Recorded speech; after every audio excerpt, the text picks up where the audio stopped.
All right, guys, we're going to get started. It's 10 o'clock a.m. I'd like to say good morning, and I would like to welcome everyone to Arden's monthly grief support meeting. My name is Carrie Steinmetz, and I am the master's level social worker in the Tennessee branches. Today, I will be introducing to you the 5 stages of grief. Grief is actually a natural response to loss. So I want to explore a framework that helps us understand these emotions as we experience all of these emotions during the grieving process, okay? So Kubler-Ross is a model that identifies the 5 stages of grief.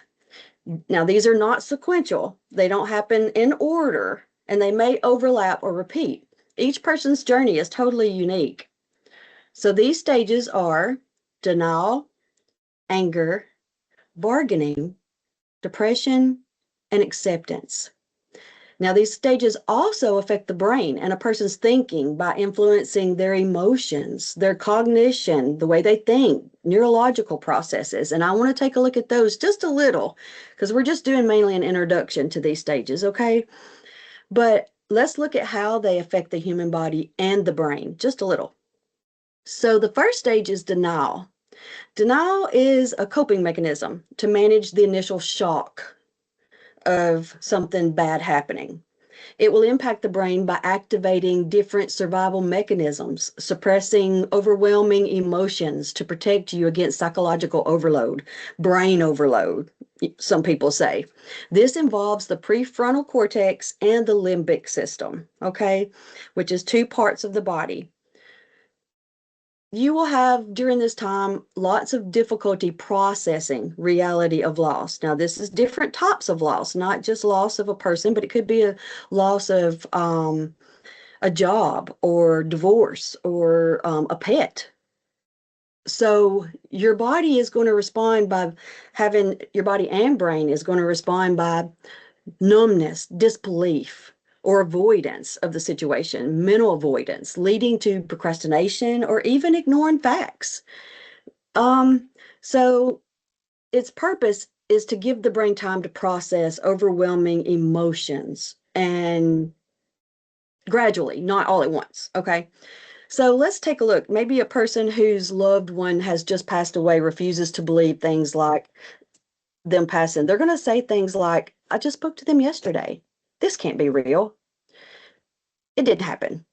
Okay, they're in total denial. Or it could be a terminally ill patient insisting that the doctors must be wrong. I feel fine. I was just mowing the yard yesterday. Or it could be a recently divorced person. We'll get back together. This is just temporary. So now let's go to the second stage, which is anger. The second stage, anger, is a natural response to pain, which is often directed outward. Sometimes it's directed inward, but most of the time it's more directed outward. It affects the brain by, we have a little thing called an amygdala that's in the back of our brain. It's the brain's emotional center, okay? It becomes highly active, triggering the fight, flight response, which is, you know it as the adrenaline. It'll throw a little adrenaline out, okay? When that happens, it reduces the activity in the prefrontal cortex, which impairs rational thinking because you're thinking only with your limbic system. Your limbic system runs totally off emotion. So when that happens, you're going to get angry during this stage, okay? You're going to be upset. You're going to be mad. Your thought patterns could be blame, irrational thoughts. This is someone else's fault. You're going to have rumination and hyper focus issues on perceived maybe injustices. You're going to hyper fixate on things. You're going to have difficulty thinking logically or even calmly due to this heightened emotional arousal. Like I said again, because you're only thinking with the limbic system, emotion. So let's take a look at maybe it could be a death of someone's parent. They're going to lash out at their siblings. They're going to say things like, you didn't do enough to help them. Or they're going to say things like, this just isn't fair.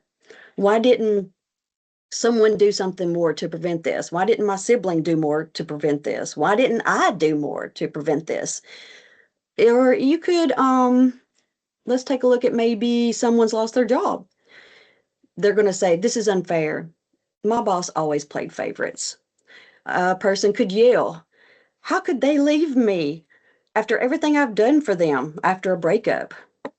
Anger can act as an emotional release and signal that the person is beginning to actually confront their loss. So that's why they're getting angry. They're confronting it. They're not in a mental fog anymore. They're not overwhelmed as much. They're still overwhelmed, but not as much. It's more of a being able to confront this loss. But the next stage would be bargaining. The definition of bargaining would be a way to, I guess, regain a sense of control or undo the loss, is what they're thinking. It impacts the brain by increasing activity in the frontal cortex as the brain attempts to regain control and make sense of this situation. So it's going to think a little less with the limbic and more with the frontal cortex, where the cognition and you're being able to cognitively reason things out a little better. Okay. So during this time, you're going to feel things like regret, guilt, or you're going to make statements like what if or if only statements. So during that time, the thought patterns are going to be like scenarios, hypothetically, if only I'd done this, or you're going to have magical thinking or trying to negotiate with a higher power. If you heal them, I'll change my ways. Or you could focus on causation, the cause, the potential prevention strategies, even when it's not logical. You're going to think things that's not even, logical at all. You're going to think things like, if only I'd been there, maybe this would not have happened. Or a person might pray and say, God, if you let them live, I'll change my life. I'll be such a better person. Or it could be examples even in illness. If I start eating healthier and exercising, maybe I can reverse this diagnosis. It could be many things, many types of thinking, even a pet loss. If you think about losing a pet, if I could get another dog, maybe it won't hurt so much and I won't miss them as much. This stage reflects a desire for understanding and can bring to light unresolved feelings or fears, okay? So the next stage would be depression. When we take a look at depression, depression is a period of sadness as the reality of the loss sets in. Our brain will be affected by many different ways. You're going to have reduced serotonin, dopamine levels, which can lead to decreased activity in reward and pleasure centers. The prefrontal cortex may also show reduced activity, affecting decision making and focus. You're going to have withdrawal symptoms. You're going to be fatigued easily. You're going to cry a lot, and you're going to feel hopeless during this stage. Those thought patterns more are along the lines of persistent sadness and hopelessness, like what's the point? You're going to have a lot of negative self-talk issues. You're going to cognitively distort things. I could have done more. Or difficulty concentrating, say in memory issues, or even feelings of mental fog during the depression. That's going to get worse. You're going to forget things. You're going to forget where you left your keys. But when this happens, I don't want you guys to be hard on yourself, because people during this stage are very, very hard on themselves. This is all normal things that humans go through. So I want you all to realize that. An example would be, what's the point of anything now? Or after losing a job, even. A person stays in bed all day thinking, I'll never find work again. Or it could be an example of a loss of a spouse. What's the point of cooking anymore or going out? I'll just lay in bed all day. They're not here anyway. So what's the issue? Why do I need to get up out of the bed?